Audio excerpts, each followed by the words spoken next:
नमस्कार साथियों, आपका स्वागत है जय बजरंग इंस्टीट्यूट पर। जैसा कि आपने हमारा पिछला वीडियो देखा था पाचन तंत्र का, जहां पर हमने आपको पाचन के बारे में बताया था। आज हम उससे आपको थोड़ा आगे लेकर चलते हैं। तो आपका पहले मैं रिकॉल करा दूं जो मैंने आपको पिछले वीडियो में बताया था। इससे आपका माहौल बनेगा और आपको पूरा वीडियो देखने में मजा भी आएगा। तो पाचन में हमने सबसे पहले डायग्राम बनाया था, उस डायग्राम को देख लीजिए पहले।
तो ये हमारा डायग्राम था और यहाँ पर इसको क्या बोलते हैं, मुख गुहा। इसको क्या बोलते हैं, मुख गुहा। और इसको क्या बोलते हैं, इसको बोलते हैं ग्रास नाल।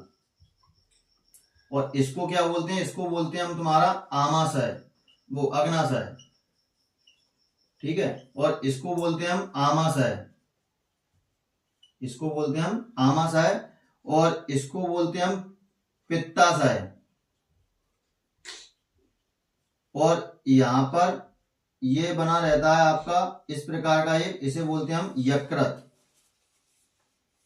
ठीक है, ये आपका डायग्राम था। और यहां पर इसको बोलते हैं हम छोटी आंत और इसको बोलते हैं हम बड़ी आंत। तो इस सब्जेक्ट में कहीं कहीं मैं इंग्लिश के शब्द भी यूज करूंगा, क्योंकि हिंदी के इसके शब्द बहुत क्लिष्ट हैं। उनको आप हिंदी में याद करोगे तो नहीं कर पाओगे। तो जैसे कि एनस है तो एनस को गुदाद्वार कहते हैं। और ये जो रहती है यहाँ पर, इसको बोलते हैं अपेंडिक्स। ठीक, क्योंकि एग्जामिनर कई बार क्या है, वह इंग्लिश के वर्ड ही पूछता है। तो इंग्लिश के वर्ड को आपको देवनागरी लिपि में ही लिखकर फॉर्मेट में अपनाना। जैसे कि कंप्यूटर को हम इंग्लिश में लिखते हैं और उसको देवनागरी लिपि में भी हिंदी में कंप्यूटर लिखते हैं, तो ऐसे ही आपको इन वर्डों को हिंदी में लिखकर यूज करना है। इंग्लिश में बोलूंगा, हिंदी में लिखकर आप यूज करेंगे। तो यहाँ पर हम देख लेते हैं कि पाचन होता क्या है। सबसे पहले मैंने आपको क्या बताया था, पाचन तंत्र। तो पाचन एक ऐसी क्रिया है जो मुख गुहा से स्टार्ट होती है, जो भोजन के बड़े अणुओं को कार्बन, वसा, प्रोटीन और छोटे छोटे अणुओं में तोड़ती है। तो पाचन किसे कहते हैं, पाचन वह क्रिया है जो छोटे छोटे भोजन के बड़े बड़े अणुओं को छोटे छोटे अणुओं में कार्बोहाइड्रेट, वसा, प्रोटीन आदि में तोड़ती है। इसके बाद हमने बताया था मुख गुहा के बारे में। और मुख गुहा की हमने संरचना कुछ इस प्रकार बताई थी आपकी, इस प्रकार संरचना बनाई थी। और यहाँ पर आपका मैंने बनाया था एक दांत, यहाँ पर मैंने एक दांत बनाया था, यहाँ पर बीच में आपकी जीभ बनाई थी, और यहाँ पर ये तालु बनाया था, यहाँ पर ये कंठ था। इसको क्या बोलते हैं, इसको बोलते हैं दांत, और इसको बोलते हैं तुम्हारी जीभ, और ये तुम्हारे थे होंठ। और अब हम परिभाषा करते हैं किसकी, कि तुम्हारा मुख गुहा क्या है। तो मुख गुहा होठों से घिरी हुई एक संरचना है, जिसके अंदर दांत, जीभ और तुम्हारी लार ग्रंथियां पाई जाती हैं। तो लार ग्रंथियां कहाँ पाई जाती हैं, जो तुम्हारा ये दांत है, दांत और होठ या होठ और दांत के बीच में जो जगह होती है, उसे हम क्या कहते हैं, वेस्टिबुल कहते हैं। क्या कहते हैं, वेस्टिबुल कहते हैं। और हमारे जो जीव का मतलब हमारे जबड़े का दो भाग होते हैं, एक होता है उत्तरी भाग और एक होता है दक्षिणी भाग। तो उत्तरी भाग में तुम्हारा एक यहाँ पर होता है कठोर तालु, जहां पर तुम्हारी जीभ मसूड़े के पीछे लगती है। बीच वाला भाग होता है आपका मूर्धा, और लास्ट वाला जो भाग होता है इसे बोलते हैं हम कोमल तालु। अगर बायोलॉजी की भाषा में कहें तो इसे कोमल धारिया कहेंगे और इसको कठोर धारिया कहेंगे, क्योंकि जब हम अपने मुख गुहा को देखते हैं तो ऊपर की तरफ देखेंगे तो हमारे छत में इस तरह की कुछ धारियां आपको देखने को मिलेंगी। तो ये क्या है हमारा। और जो कोमल तालु, इस कोमल तालु में क्या पाया जाता है, इस कोमल तालु में इबूला पाया जाता है। क्या पाया जाता है, इबूला पाया जाता है। इसके बाद फिर हमने जबड़ा बनाया था आपका, और जबड़ा में यहाँ पर हमने आपको बताए थे दांतों के प्रकार बताए थे। ठीक है, तो यहाँ पर हमने देखा था, पहले हमने दांत बताए थे आपके कौन से, इंसीयर दांत बताए थे। कौन से दांत बताए थे, इंसीयर दांत बताए थे। दूसरे इसके बाद हमने कैनाइन दांत आपको बताए थे। कौन से दांत बताए थे? कैनाइन दांत बताए। तो कैनाइन दांत के बाद हमने आपको बताए थे प्रीमोलार दांत बताए थे। कौन से दांत बताए थे? प्रीमोलार दांत बताए थे। प्रीमोलार के बाद हमने आपको बताए थे मोलार दांत बताए थे। कौन से दांत बताए थे? मोलार दांत बताए थे। कौन से दांत बताए थे? मोलार दांत बताए थे। और इंसीजर दांत क्या होते हैं? सीधे नाक की सीध में उपस्थित होते हैं, धारियाधार, पतले और चपटे होते हैं। इन्हें हम क्या कहते हैं? इंसीजर यानी कि नोज टीथ भी कहते हैं। इनका काम क्या होता है? भोजन को काटना काम होता है। दूसरा हमने कैनाइन दांत बताया था। कैनाइन दांत का क्या काम होता है? यह नुकीले होते हैं और इनकी संख्या कितनी होती है? इनकी संख्या हमारी 2 होती है। कितनी होती है? इनकी संख्या हमारी 2 होती है। ये ऊपर के जबड़े की बात कर रहे हैं। जबड़े को हम इस तरीके से कुछ 4 भागों में बांटते हैं, फर्स्ट, सेकंड, थर्ड और फोर्थ। तो हम पहले ऊपर के जबड़े की तुम्हारी बात कर रहे हैं, ऊपर के जबड़े की। तो यहाँ पर क्या आता है? तो ये दांत होते हैं। दूसरा कैनाइन दांत बता दिया, फिर प्रीमोलार दांत बता दी। प्रीमोलार दांत क्या करते हैं? प्रीमोलार दांत हमारे गाल के पीछे उपस्थित होते हैं। इनको हम चिक टीथ भी कहते हैं। ये भोजन को पीसने का कार्य करते हैं। क्या करते हैं? भोजन को पीसने का कार्य करते हैं। इसके बाद हमने मोलार बताया। मोलार, इसको अकल दाढ़ भी कहते हैं। और इसकी संख्या कितनी होती है? इसकी संख्या हमारी 6 होती है। 3 इधर होते हैं और 3 हमारे इधर होते हैं। तो ये क्या था? ये एनामल से बनी हुई या एमिलोब्लास्ट सेल से बनी हुई एक संरचना है जो कार्बन फास्फोरस से मिलकर बनी होती है, जो जीवन में सिर्फ एक बार आती है, जिसको हम विजडम टीथ भी कहते हैं। इसके बाद हमने आपको बताया था वयस्कों में दंत सूत्र बताया। तो वयस्क में दंत सूत्र का सूत्र हमने क्या बताया था? कि ऊपर वाले जबड़े के आधे दांतों की संख्या बटे नीचे वाले जबड़े के आधे दांतों की संख्या मल्टीप्लाई हमने 2 से किया था। तो पूरे दांत कौन कौन से थे तुम्हारे? ICPM। ICPM का मतलब क्या हो गया? इंसीजर दांतों की आधी संख्या, और C से कैनाइन, P से प्रीमोलार और M से मोलार। तो यहाँ पर हमने लिखा था ICPM बटे ICPM गुणा 2। तो यहाँ पर इंसीजर दांत कितने आपके? 4 हैं। तो यहाँ पर हम आधे दांतों की संख्या लेनी है, यानी कि ऊपर वाले जबड़े दांतों की संख्या। तो ऊपर 4 है, नीचे भी 4 है। तो यहाँ से अपन ने कितने ले लिए? 2 यहाँ से ले लिए। 4 के आधे 2 हो गए। कैनाइन ऊपर 2 है, नीचे 2 है। तो ऊपर से एक दांत कैनाइन का ले लिया। प्रीमोलार हमारे कितने? 4 हैं, तो 2 ऊपर से ले लिए। ठीक है। और मोलार दांत हमारे 6 हैं, तो 3 ऊपर से हमने ले लिए। इसी के बाद यही संख्या नीचे आ जाएगी और यहाँ पर मल्टीप्लाई 2 का कर देंगे। तो 2 1 3 और 2 5 और 3 8, और 2 1 3 और 2 5 और 3 8। क्या हो गया? 8 बटे 8 गुणा 2 बराबर 8 और 8 16। 16 इंटू 2 बराबर 32 हो गया। मैंने कहा था गणित का फॉर्मूला यहाँ पर काम नहीं करेगा। दंत सूत्र इसी तरीके से निकलता है जो कि एग्जाम में पूछा जाता है। इसके बाद हमने बच्चों के दांतों की संख्या बताई थी। तो मैंने बताया था कि बच्चों में प्रीमोलार नहीं होते हैं। तो यहाँ पर बच्चों के प्रीमोलार की संख्या कितनी हो जाएगी? 0 हो जाएगी। और इस तरीके से यहाँ पर कितना हो जाए? 2 1 3 और 3 6 और 6 6 12, 12 दूनी 24। कितने हो जाए तुम्हारे? 2 1 3, 3 और 2, सॉरी यहाँ पर इनके कितने होते हैं तुम्हारे? ये 2 होते हैं। इनके बच्चों में मोलार की संख्या कितनी होती है? 2 होती है, क्योंकि अकल दाढ़ अपनी एक्स्ट्रा बाद में आती है, इसलिए बढ़ जाती है। तो यहाँ पर कितना हो जाएगा? 2 1 3 और 2 5 और 5 10। यहाँ पर कितना हो जाएगा तुम्हारा? 5 बटे 5, यानी कि कितना हो जाएगा? 10 दूनी 20। बच्चों में कितने होते हैं? 20 दांत होते हैं। और पुरुष में, वयस्क में कितने होते हैं? 32 दांत होते हैं। फिर मैंने आपको बताया था कि दांत में 2 प्रकार के दांत होते हैं। एक होता है मिल्क टीथ और एक होता है तुम्हारा ब्यूनोडोंट। और मिल्क टीथ में क्या होता है? यह जीवन में बार बार आते हैं, यानी कि इनकी संख्या कितनी होती है? 12 होती है, जो 20 होती है। और जीवन में जो बार बार नहीं आते, परमानेंट दांत रहते हैं, उनकी संख्या कितनी बताई थी आपको? 12 बताई थी। तो इस प्रकार पूरे मनुष्य के जीवन काल में कुल दांतों की संख्या कितनी हो जाती है? 52 दांतों की संख्या हो जाती है, जिनमें से 20 हमारे 2 बार आते हैं और बाद बाकी की जो 12 दांत हैं उनको परमानेंट टीथ बोलते हैं, वह कभी नहीं आते। एक बार हो गया तो हो गया, उसके बाद नहीं। जैसे अगर किसी की दाढ़ एक बार निकल गई तो निकल गई, बिना दाढ़ के ही रह जाएगा, दोबारा दाढ़ उगेगी नहीं। अब चलते हम आगे के टॉपिक की तरफ। और आगे आज हमारा टॉपिक क्या है? आज हम जीव के बारे में जानेंगे। ठीक है, तो इसको मैं साफ करता हूं, मैंने आपका रिकॉल किया।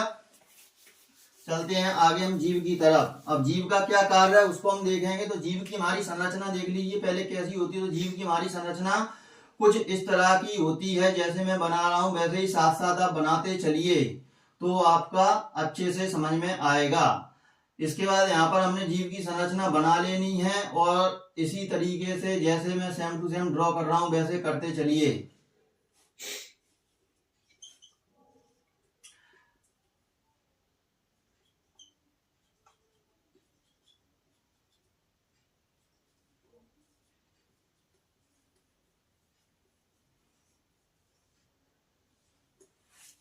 अब ये देखिए, ये इस तरह की जीव की संरचना है। जो यहाँ पर ऊपर होते हैं इनको बोलते हैं हम लिंगुअल टॉन्सिस। क्या बोलते हैं हम इनको? लिंगुअल टॉन्सिस बोलते हैं। और इसको हम क्या बोलते हैं, इसको बोलते हैं हम सरकमवैलेट पेपिला। क्या बोलते हैं, सरकमवैलेट पेपिला, इसको हम सरकमवैलेट पेपिला बोलते हैं। और इसका अर्थ क्या रहता है, आधारीय कड़वे स्वाद के लिए, आधारी कड़वे स्वाद के लिए। यानी कि हमारी जीभ में 4 ग्रंथियां पाई जाती हैं। कड़वा स्वाद अलग होता है, नमकीन स्वाद अलग होता है, मीठा स्वाद अलग होता है। इन सब के लिए अलग अलग ग्रंथियां पाई जाती हैं। लेकिन ध्यान रहे, तीखे के लिए हमारे जीभ में कोई स्वाद कलिका नहीं पाई जाती है। तो यहाँ पर जो पहला भाग होता है इसे हम बोलते हैं शीर्ष भाग। क्या बोलते हैं, शीर्ष भाग। और ये किसके लिए होता है, यहाँ पर शीर्ष भाग में हमको मीठा स्वाद प्राप्त होता है। तो क्या लिखेंगे, मीठे स्वाद के लिए। दूसरा होता है शीर्ष किनारे वाला भाग, शीर्ष किनारे वाला भाग, शीर्ष किनारे भाग। यहाँ पर क्या होता है, यहाँ पर हमको नमकीन स्वाद प्राप्त होता है। कौन सा स्वाद प्राप्त होता है, नमकीन, सॉरी खट्टा। यहाँ पर क्या लिखेंगे अपन, खट्टा। एक बार रुको ना जरा, इसको कंफ्यूज दूर कर लूं। हाँ ठीक है, नमकीन ही है। यहाँ पर है आपका नमकीन स्वाद प्राप्त होता है। कौन सा स्वाद प्राप्त होता है, नमकीन। और इसके बाद तुम्हारा जो तीसरा भाग प्राप्त होता है मध्यम किनारे। क्या रहते हैं इसको, मध्यम किनारे। और यहाँ पर आपको कौन सा स्वाद प्राप्त होता है, खट्टा स्वाद प्राप्त होता है। तो हमारे ये हो गई जीभ में 4 कलिका हो गई स्वाद वाली, ठीक है। तो मध्यम किनारे पर कौन सा, खट्टा। और शीर्ष किनारे भाग पर कौन सा, नमकीन स्वाद। और शीर्ष भाग पर कौन सा, मीठा स्वाद आपको प्राप्त होता है। और लास्ट में जाकर कड़वा स्वाद प्राप्त होता है। और बीच में जो नलिकाएं होती हैं, बीच में यहाँ पर आपको कोई किसी प्रकार का स्वाद प्राप्त नहीं होता है। जैसे कि आपने देखा होगा, आप कोई टेबलेट खाते हैं तो टेबलेट खाने के बाद आप बीच में रखते हैं, जिससे आप उसका स्वाद नहीं पहचान पाते हैं और सीधा टेबलेट अंदर चली जाती है। लेकिन वो बात और है, जब लार अगर मुंह में भरी हो, जीभ गीली हो, तो आपको लार के जरिए उसका टेस्ट पता चलेगा कैसा है, लेकिन जीभ के द्वारा कोई टेस्ट उसका पता नहीं चलेगा। अब बात आती है कि ये क्या है, जो ये यहाँ पर ये लगे हैं, जो मैंने बनाए रोम जैसे, ये जीभ पर क्या होते हैं, तो इनको हम बोलते हैं फंजीफॉर्म। क्या बोलते हैं, फंजीफॉर्म बोलते हैं। क्वेश्चन आता है कि कौन सी जगह, फंजीफॉर्म पेपिला। क्या लिखेंगे यहाँ पर, फंजीफॉर्म पेपिला। क्वेश्चन बनता है कि ऐसी कौन सी जगह है जीभ में, ऐसा कौन सा भाग है जहां पर आपकी स्वाद कलिकाएं पाई जाती हैं। तो फंजीफॉर्म में स्वाद कलिकाएं पाई जाती हैं। और यहाँ पर जो मैंने डॉट डॉट डॉट डॉट करके रखा है, यहाँ पर हम देखेंगे कि यहाँ पर स्वाद कलिकाएं नहीं पाई जाती हैं। इसको हम बोलते हैं फिलीफॉर्म। क्या बोलते हैं, फिलीफॉर्म। जहां हमारी स्वाद कलिकाएं नहीं पाई जाती वहां क्या बोलते हैं, फिलीफॉर्म बोलते हैं। तो ये क्वेश्चन आएगा कि स्वाद कलिकाएं जीभ के किस भाग में नहीं पाई जाती है, तो फिलीफॉर्म में नहीं पाई जाती हैं। इसके बाद हम देखते हैं कि जीभ का कार्य क्या होता है। तो यहाँ पर हम लिखेंगे जीभ के कार्य देखेंगे, कार्य क्या होता है। तो नंबर 1 में हम लिखेंगे पहला, बोलने में सहायक। ठीक है, पहला क्या लिखेंगे, बोलने में सहायक होती हैं, बोलने में सहायक होती हैं। और दूसरा कार्य हम क्या लिखेंगे, स्वाद ग्रंथियां होती हैं 4। जैसा कि मैंने आपको बताया, स्वाद ग्रंथियां कितनी होती हैं, स्वाद ग्रंथियां पाई जाती हैं 4। और तीसरा काम क्या बताया था, तीसरा कार्य मैंने बताया था, यहाँ पर स्वाद ग्रंथियां 4 हो गई। और यहाँ पर ये कार्य इसके हो गए। और फिर इसमें यहाँ पर देखें क्या स्त्रावित करती हैं, तो ये स्त्रावित करती हैं तुम्हारी लार स्त्रावित करती हैं। क्या स्त्रावित करती हैं, लार स्त्रावित करती हैं। और लार का कार्य क्या होता है, लार भोजन को पचाने में सहायक होती है। किसमें, भोजन को पचाने में सहायक होती है। आपको यदि जानकारी हो तो हमारे शरीर से हमारे मुख में लगभग पूरे दिन में एक बार में 1.5 लीटर लार स्त्रावित होती है। कितनी होती है, 1.5 लीटर लार प्रतिदिन स्त्रावित होती है। 1.5 लीटर लार प्रतिदिन स्त्रावित होती है। और लार का यदि हम पीएच मान की बात करें तो लार का पीएच मान 6.6 होता है। और खाना खाने से पहले लार का पीएच मान नापा जाए तो 7.4 होता है। और खाना खाने के बाद यदि लार का पीएच मान नापा जाए तो कितना होता है, 5.8 होता है। तो ये हो गया भोजन के बाद, और ये हो गया तुम्हारा भोजन से पहले, ये हो गया लार। अब लार में तुम्हारा क्या होता है, लार ग्रंथि भी 3 जोड़ी में होती है। जैसा कि मैंने आपको पिछले वीडियो में बताया था, लार ग्रंथि 3 जोड़ी में होती है। 3 जोड़ी कौन कौन सी होती हैं, तो उनके नाम देख लीजिए। पहला बताया था मैंने आपको पैराटिड लार ग्रंथि, कौन सी बताई थी, पैराटिड लार ग्रंथि। दूसरी आपको बताई थी मैंने सबलिंगुअल ग्रंथि। और तीसरी मैंने आपको बताई थी सबमैंडिबुलर ग्रंथि। कौन सी, सबमैंडिबुलर बुलर ग्रंथि। तो जो पैराटिड लार ग्रंथि होती है सबसे बड़ी लार ग्रंथि होती है। कौन सी होती है? सबसे बड़ी लार ग्रंथि होती है। और यह उपस्थित कहाँ होती है? यह कान के नीचे और गाल के पीछे उपस्थित होती है। कहाँ उपस्थित होती है? कान के पीछे और गाल के नीचे। कान के नीचे और गाल के पीछे। क्या लिखेंगे? कान के नीचे और गाल के पीछे उपस्थित होती है। और लगभग यहाँ से 25% लार स्त्रावित होती है। कितनी लार स्त्रावित होती है? लगभग 25% लार स्त्रावित होती है। इसके बाद आती है हमारी सबलिंगुअल।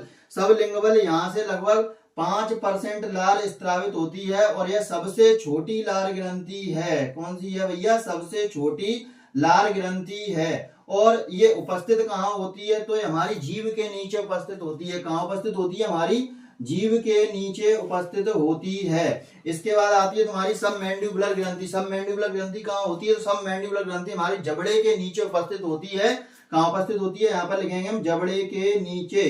और यहाँ से लार कितनी स्त्रावित होती है? तो यहाँ से 70% लार स्त्रावित होती है। क्या होती है? यहाँ से 70% लार स्त्रावित होती है। इसके बाद यहाँ पर हम देखें तो ये हो गया हमारा फर्स्ट सेक्शन, ये हो गया हमारा सेकंड सेक्शन। अब हम चलते हैं तीसरे सेक्शन की तरफ कि लार ग्रंथियों में एंजाइम कौन कौन से पाए जाते हैं। तो यहाँ पर हम देख लेंगे एंजाइम। थर्ड सेक्शन डाल लीजिए, लार ग्रंथि में उपस्थित एंजाइम। लार ग्रंथि में उपस्थित एंजाइम। तो लार ग्रंथि में हमारे 3 एंजाइम उपस्थित होते हैं। पहला होता है सलाइवरी। पहला होता है आपका सलाइवरी एमाइलेज। सलाइवरी एमाइलेज, या इसको हम बोलते हैं टाइलिन। क्या बोलते हैं? टाइलिन। और इसका कार्य क्या रहता है? तो इसका कार्य रहता है आपका माल्टोज स्टार्च को क्या करता है? ये स्टार्च यानी कि भोजन के जो हमें मुख से बड़े बड़े अणु प्राप्त होते हैं उनको यह छोटे अणुओं में तोड़ता है। तो ये क्या करता है? स्टार्च को यह माल्टोज में परिवर्तन कर देता है। किसमें कर देता है? माल्टोज में। क्या कर देता है? माल्टोज में परिवर्तित कर देता है। दूसरा हमारा जो एंजाइम रहता है उस एंजाइम का नाम है माल्टेज। क्या नाम है? Maltase enzyme. और माल्टेज एंजाइम का कार्य क्या रहता है? तो माल्टेज एंजाइम तुम्हारा माल्टोज को क्या करता है? ये माल्टोज को तुम्हारा ग्लूकोज और ग्लूकोमा में परिवर्तित कर देता है। Glucose plus glaucoma. और ग्लूकोज ग्लूकोमा क्या है? आपने देखा होगा कि कई बार हम जल्दी जल्दी में रोटी खा लेते हैं और 2-4 कौर किए एक रोटी में से या एक पराठे में से और खाकर चले गए, तो क्या होगा? तो ये हमारे माल्टेज एंजाइम जो होता है माल्टेज को ग्लूकोज और ग्लूकोमा में परिवर्तित कर देता है, जिससे हमें समस्या नहीं आती है। इसके बाद जो तीसरा एंजाइम होता है उस एंजाइम को हम बोलते हैं लाइसोसोम एंजाइम। क्या बोलते हैं? Lysosome enzyme. और लाइसोसोम एंजाइम का क्या कार्य रहता है? तो यह भोजन से प्राप्त हानिकारक बैक्टीरिया को नष्ट करने में सहायता करता है। भोजन से प्राप्त, क्या लिखेंगे? भोजन से प्राप्त हानिकारक, भोजन से प्राप्त हानिकारक बैक्टीरिया, भोजन से प्राप्त हानिकारक बैक्टीरिया को समाप्त या नष्ट करता है। अब बात आती है कि हमारा जो लाइसोसोम है यह कहाँ कहाँ पाया जाता है? तो एक तो ये हमारा पाया गया कहाँ पर? लार ग्रंथियों में। और दूसरा यह हमारे जब आंसू निकलते हैं और पसीना आता है तो उसमें भी लाइसोसोम पाया जाता है। तो यहाँ पर क्या लिखेंगे? आंसू और पसीने में भी, आंसू और पसीने में भी यह पाया जाता है। इसको आप नोट कीजिए। फिर इसके बाद हम चर्चा करते हैं गिरास नाल की तरफ। अब डालना है आपको गिरास नाल। क्या डालना है आपको? गिरास नाल। अब गिरास नाल के लिए मैं आपको थोड़ा बता दूं, जैसे मैंने आपको यहाँ पर चित्र बनाया था पहले, ये थी तुम्हारी मुख गुहा और ये था तुम्हारा गिरास नाल। अब गिरास नाल की जो आकृति है अंदर की वो मैं आपको बनाकर बता रहा हूं। देखिए यहाँ पर इस तरह की कुछ आकृति होती है और इसे बोलते हैं हम नजल कैविटी। क्या बोलते हैं? Nasal cavity. और इसे बोलते हैं हम बकल कैविटी। क्या बोलते हैं? Buccal cavity. और यहाँ पर इसके बाद ऐसे और फिर ऐसे एक संरचना होती है। ठीक है, एक संरचना ऐसे होती है, तो इसे हम क्या बोलते हैं? ये हमारी होगी नजल कैविटी। फिर इसके बाद यहाँ पर 2 पाइप रहते हैं, 2 पाइप यहाँ पर रहते हैं और इन पाइप पर ऊपर की तरफ एक ढक्कन होता है, मतलब ओपनिंग मार्ग से हम बोलते हैं। तो और इसके बाद यहाँ पर पहले हम समझ लेते हैं कि नजल कैविटी क्या है और गिरास कैविटी की। तो नजल कैविटी जो हमारी नाक है यहाँ से क्या जाती है एयर यानी कि वायु, यहाँ से क्या जाती है एयर, और जो बगल कैविटी है बगल कैविटी से हमारे अंदर मुंह में जबड़े में क्या क्या जा रहा है, भोजन के साथ वायु भी जा रही है। तो यहाँ पर हम क्या लिखेंगे एयर प्लस फूड। यदि आपने इस डायग्राम को समझ लिया तो ग्रास नाल की डेफिनेशन भी आपको अच्छे से याद हो जाएगी। इस तरीके की ये होती है नजल कैविटी, फिर होता है तुम्हारा एयर फूड यानी कि नजल कैविटी से वायु जा रही है और बगल कैविटी से हमारी वायु के साथ भोजन के साथ वायु भी जा रही है। अब यहाँ पर जो दो पाइप होते हैं इसमें नलिका में, इसकी बात करना है तो यहाँ पर जो पहला पाइप होता है इसे हम बोलते हैं बिंड पाइप। क्या बोलते हैं, बिंड पाइप, बिंड पाइप बोलते हैं। और इसके ऊपर एक कैपनुमा संरचना होती है, कैपनुमा संरचना होती है। इसे बोलते हैं हम क्या, इसे बोलते हैं हम एपीग्लोटिस। क्या बोलते हैं, एपीग्लोटिस। इसे एपीग्लोटिस संरचना बोलते हैं। और जो ओपनिंग मार्ग होता है ढक्कन वाला इसे बोलते हैं हम ग्लोटिस। इसे क्या बोलते हैं हम, ग्लोटिस बोलते हैं। और यहाँ पर हम देखेंगे यहाँ पर जो ग्रासनाल का जो दूसरा वाला पाइप होता है, यहाँ पर जो संरचना होती है ओपनिंग वाली संरचना, इसको हम क्या बोलते हैं, तो इसको हम बोलते हैं आपका गुलेट। क्या बोलते हैं, गुलेट। इसको बोलते हैं हम गुलेट बोलते हैं, ठीक है। और इसे बोलते हैं हम ग्रासनाल या ग्रसनी। क्या बोलते हैं इसको हम, ग्रसनी इसको हम बोलते हैं। तो यहाँ पर ये हो गई। अब देखिए हम परिभाषा की बात करते हैं। तो परिभाषा, इसकी जो लंबाई है 15 सेंटीमीटर है। कितनी है इसकी लंबाई, 15 सेंटीमीटर। और इसकी अंदर जो आकृति होती है कैसी होती है, देखिए ये तो हो गया समझाने वाली बात। अंदर इसकी आकृति कुछ इस प्रकार की होती है, ऐसे अपन ने लकीर की, फिर यहाँ पर कर लिया, फिर यहाँ पर, और फिर यहाँ पर, और फिर यहाँ पर। अब देखिए पूरी परिभाषा आपको इन डायग्राम के थ्रू अच्छे से याद हो जाएगी। तो अब यहाँ पर हम क्या देखो परिभाषा, ग्रासनाल की लंबाई 15 सेंटीमीटर होती है, ठीक है। इसके बाद इसमें लाल ग्रंथियां नहीं पाई जाती हैं, यानी कि यहाँ से पाचन नहीं होता है। इसमें एक म्यूकस नाम का पदार्थ पाया जाता है। क्या पाया जाता है आपका, म्यूकस नाम का पदार्थ पाया जाता है, जो कि क्या करता है, भोजन को चिकनाहट प्रदान करता है। क्या करता है, भोजन को चिकनाहट प्रदान करता है, भोजन को चिकनाहट प्रदान करता है। और भोजन को चिकनाहट प्रदान करेगा तो भोजन क्या होगा, धीरे धीरे सीधा खिसक कर कहाँ आ जाएगा, अपना अग्नाशय में पहुंच जाएगा।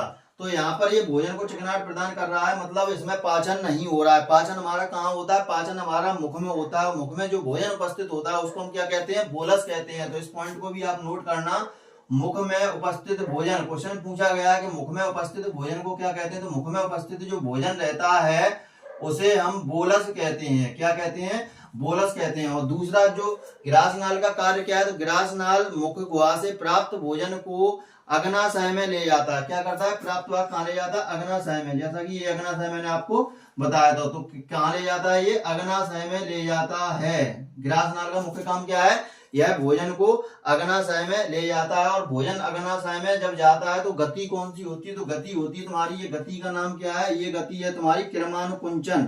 कौन सी गति है, किरमानुकुंचन गति। किरमानुकुंचन जो डायग्राम है इसको क्या बोलते हैं, किरमानुकुंचन गति होती है। यानी कि पहले भोजन आया और तब नली ऐसी थी, फिर भोजन गया, फिर ऐसी हो गई, फिर ऐसी हो गई। तो मतलब एक बार शीतलन और एक बार संकुचन। तो यहाँ पर क्या लिखेंगे, एक बार तुम्हारा संकुचन और एक बार तुम्हारा हो जाएगा शीतलन। यानी कि इन प्रक्रिया के द्वारा भोजन हमारा कहाँ पहुंचता है, अग्नाशय में हमारा भोजन पहुंच जाता है। और यहाँ से कौन सा पदार्थ निकलता है, म्यूकस। म्यूकस पदार्थ में क्या होता है, चिकनापन होता है। चिकनापन भोजन को नीचे तक ले जाने में सपोर्ट करता है। अब यहाँ पर जो अब देख लेते हैं इसका कार्य क्या है, बिंड पाइप का। और यहाँ पर ये ग्लोटिस रहता है, इसका कार्य क्या है, तो ये क्या करता है, कई बार हमने देखा होगा जब हम भोजन करते हैं तो भोजन करने के दौरान हमें अचानक छींक आ जाती है, खांसी आ जाती है। तो ये जो कैपनुमा संरचना जो मैंने आपको बनाई है, ये कैपनुमा संरचना इसको ढक देती है। यानी कि भोजन हमारा ग्रसनी में ही जाए, ना कि नजल कैविटी में जाए। यानी कि इसका कार्य क्या रहता है, एपीग्लोटिस। जो एपीग्लोटिस है इसका कार्य क्या रहता है, यह भोजन को बिंड पाइप, हिंदी में इसको बोलते हैं हम ट्रैकिया। क्या बोलते हैं, ट्रैकिया। यानी कि भोजन को हमारा ट्रैकिया में या बिंड पाइप में जाने से रोकता है। इसका काम है एपीग्लोटिस का। तो ये तुम्हारी क्या हो गई, हमारी ग्रासनाल की परिभाषा हो गई। और यहाँ पर ग्रसनी में यहाँ पर देख लें, ये ग्लोट वगैरह ये सारा का सारा मैंने आपको बता दिया। तो ये थी हमारी किसकी परिभाषा, ग्रासनाल की परिभाषा थी। इसके अगर पॉइंट चाहो तो पॉइंट नोट कर सकते हो। चलिए मैं पॉइंट आपको नोट करा देता हूँ, थोड़ा देखेंगे। तो यहाँ पर क्या लिखेंगे, लंबाई 15 सेंटीमीटर, ठीक है। और दूसरा यहाँ पर मैं पॉइंट अगर ना लिखो तो ये डायग्राम बना लो, फिर भी आप भाषा नोट कर सकते हैं। ठीक है, तो चलिए आगे हम करते हैं दूसरे वीडियो में कवर इसको। ठीक है, नोट कीजिए आप इसको।